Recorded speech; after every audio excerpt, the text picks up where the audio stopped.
नमस्कार मित्रांनो, मी योगेश प्रभू आपल्या सगळ्यांचं स्वागत करतो आपल्या लाडक्या चॅनलवर। आणि आज आम्ही तुमच्यासाठी घेऊन आलेलो आहोत अतिशय दुर्मिळ असा पदार्थ जो आहे नरवेलीची पोळी। तर हा पदार्थ कसा करायचा यासाठी आमचा व्हिडिओ शेवटपर्यंत नक्की बघा। व्हिडिओ आवडला तर व्हिडिओला नक्की लाईक करा।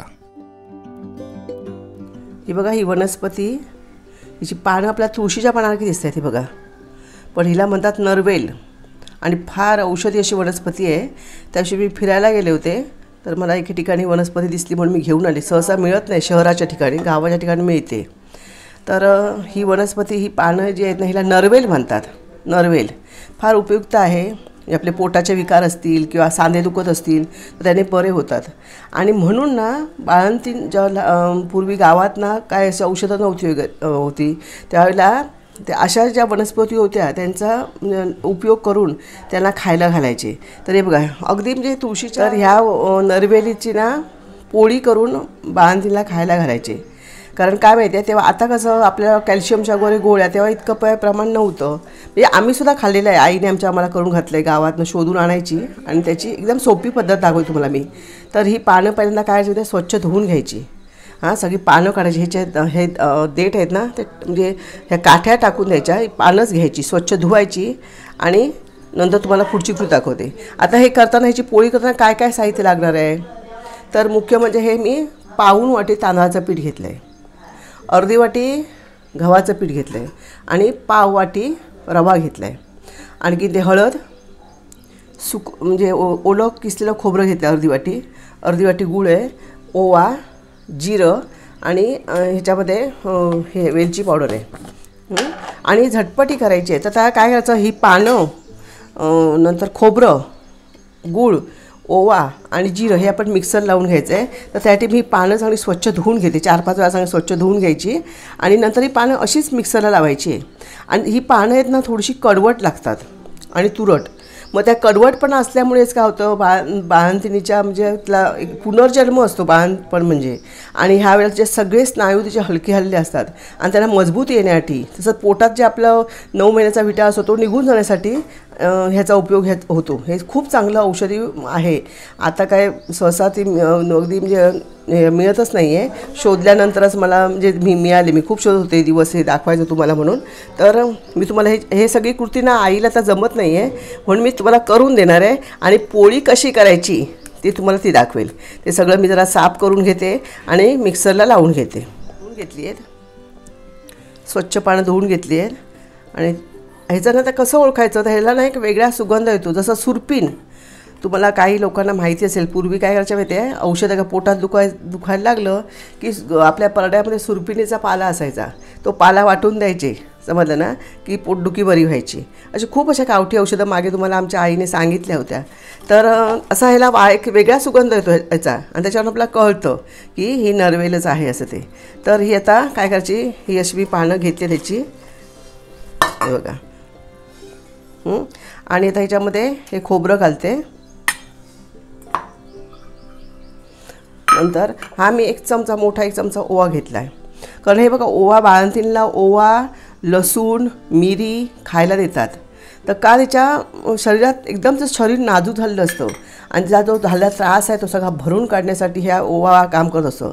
आणि हे 1 चमचा जिरं आणि ही थोडीशी हळद हे लावून घेते। आणि नंतर मग थोडंसं हे बारीक झालं की त्यामध्ये गूळ घालायचं आहे। तर मी हे बारीक करून घेते पहिल्यांदा, अजून बारीक व्हायचं आहे, पण आता मी त्यामध्ये गूळ घालते आणि थोडंसं पाणी घालणार आहे आणि बारीक करून घेणार आहे। वाटून घेतलं आहे आपण खोबरं, ते नरवेलाचा पाला आणि गूळ आणि ओवा आणि जिरं। तर आपण हळद पण ह्याच्यामध्ये घातली होती। त्यामुळे तांदळाचं पीठ घालते, पाऊण वाटी घेतली होती तांदळाचं पीठ। आणि हे गव्हाचं पीठ अर्धी वाटी आणि हा रवा पाव वाटी आहे। आणखी आता ह्याच्यामध्ये थोडीशी मी वेलची पूड घालते आणि सगळं मिश्रण मग एकदम मी हे बघा चवीला, कारण तुम्हाला मी सांगितलं ही चव थोडीशी कडवट तुरट अशी चव असते। आणि हळद आपण घातलेलीच आहे आणि चवीपुरतं मीठ घालायचं। जरी गोड असलं ना की ते चवीला थोडंसं मीठ घातलं की आता चांगली चव येते, म्हणून मीठ घातलं आहे। आता मी सगळं मिश्रण आहे ना हे चांगलं ह्याच्यामध्ये एकजीव करून घेते। आपला जे आपण हे मालपुआ कसा काढतो समजलं ना, त्या पद्धतीने आपल्याला हे काढायचं आहे। तर मी जरा पाणी घालून हे स्वच्छ धुवून घेते।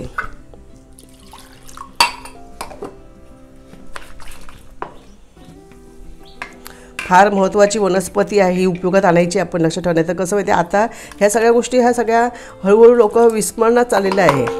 लोकांना त्याचं म्हणजे माहीत असतं. आता माझंच आता वय 61 वर्ष आहे, तर माझ्याबरोबरच्या लोकांना माहीत असतं, पण कुठे मिळणार, हे मिळत नाही. मुंबईच्या ठिकाणी तेवढं मिळतच नाही. शहरच्या ठिकाणी, गावातसुद्धा असं क्वचितच ठिकाणी मिळते. किंवा वाटतं की आपली मुलं व्यवस्थित धडधाकट व्हायला हवी, तर मग कुठून तरी आपण शोधून आणून हे काय करतो, त्याचा उपयोग आपण करतो. पूर्वी बाळंतीण झाली की म्हणायचे बाळंतघर आणि लग्नघर, इतकी घाई असायची, कारण सगळं घरातच करायचे. तर हे बघा, या पद्धती एवढं बस झालं, जास्त पातळ नाही करायचं. हा एवढाच त्याला घट्टपणा ठेवायचा आहे, कारण आपण त्याची मालपोळे करतो ना, त्या पद्धतीने आपण ह्याची पोळी काढणार आहोत. तर आता हे मिश्रण मी सगळं एकजीव केलं आहे. आता मी 2 मिनटं झाली आहे, बघूया. हे बघा कलर बघितला की सुंदर कलर आला आहे तो. आता आपण हे परतायची हळूहळू, सगळ्या बाजूने सोडून घ्यायची अशी.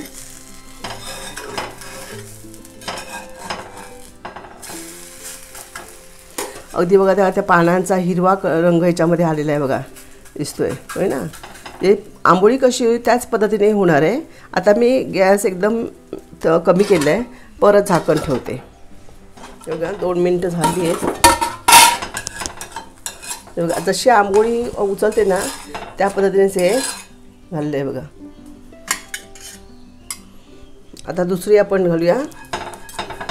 सांगितल्याप्रमाणे तूप लावायचं आहे आणि ज्याप्रमाणे आपल्याला हवी आहे, म्हणजे पातळ जाड हवी असेल, जाड पातळ जरा बरी वाटते, कारण ती पटकन शिजते. पण आतमधलं हे आहे ते सगळं तवा वगैरे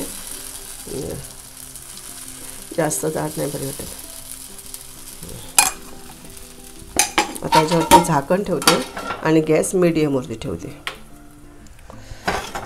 हे बघा. आता ह्या पद्धतीने ना मी बाकी सगळ्या ज्या हे पोळ्या आहेत, नरवेलीच्या पोळ्या, त्या सगळ्या मी करून घेते आणि नंतर तुम्हाला आहे सांगेल तिचं आणखीन महत्त्व कसं करते. किती सुंदर कलर आला आहे बघा, हिरवा कलर त्याला. तर बाकी या सगळ्या पोळ्या मी ह्या पद्धतीने करून घेते. हे बघा, आता नरवेलीचे जे पोळी होते ते तयार झालेले असतात, त्याच्याबद्दल आता जास्त माहिती आपल्या काय सांगित. तर हे जुन्या काळात बनवले जायचे ना पोळी? हे जुन्या काळात बनवले जायचे. आणि ही एवढी वनस्पती असा, एवढी भावगुणी आहे, तर बाळंतीण जर घरात झाली आणि दुसरी घरात असली तर तिका 6वीचो बादो होऊ नये म्हणून ह्यो पालो घ्यायचो, हातार मळायचो. 5व्या दिवशी, 6व्या दिवशी आणि 8व्या दिवशी बाळंतीक लावायचो, म्हणजे तिका काही दुसऱ्या घरात जाऊ नको आणि 6वीचो बादो होणार नाही. असा ह्याचं एवढं गुण आहे या पाल्यापासून. परत बाळंतीणी घ्या, जर ही पोळी खाऊन 2-3 वेळा दिली तर तिका पोटदुखी असू दे किंवा ते इतर आता 9 महिन्याची काय घाण पोटात असा नाही तर काय राहणार नाही, ती झडझडीत होणार बाळंतीण.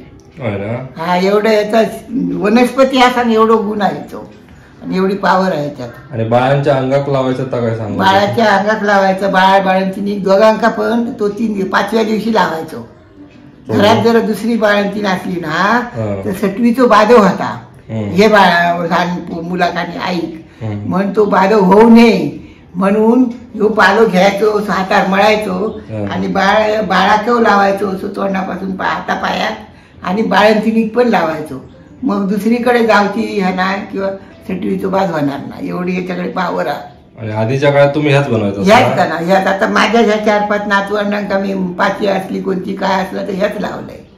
तर ही पण अगदी विस्मरणात गेलेली आपली एक पद्धत होती, पदार्थ होतो, तो आम्ही दाखवण्याचा प्रयत्न केलो.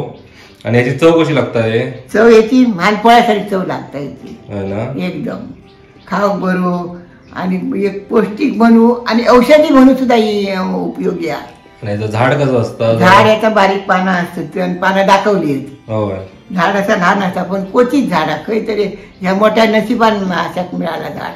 आपल्या एका सबस्क्रायबरने पण सांगलेला होता की नरवेलीची दाखवा पोळी म्हणून, तर तो एक प्रकार झालेला होता दाखवून. तर असे जुने व्हिडिओ बघण्यासाठी आमच्या चॅनलला सबस्क्राईब करा आणि व्हिडिओ लाईक करू विसरू नको.